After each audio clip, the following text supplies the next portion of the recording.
كثرة مناقشة النساء تميت القلب. المقصود بالنساء هنا مو الأهل، الأجنبيات، المحادثة الملازمة للحرام،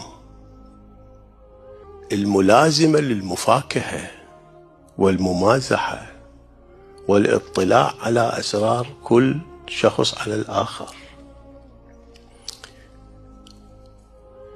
كثرة مناقشة النساء تميت القلب، أم قلب الرجل أم قلب المرأة. هذا فرد بلاء مبرم الآن المجتمع المسلم يبتلي به، في الجامعات، في الدوائر، في المدارس، في الأسواق، بلاء مبرم هذا. وهذا واحد من أسباب جملة من الأعمال والمساوئ اللي الناس جاي يعيشوها في حياتهم.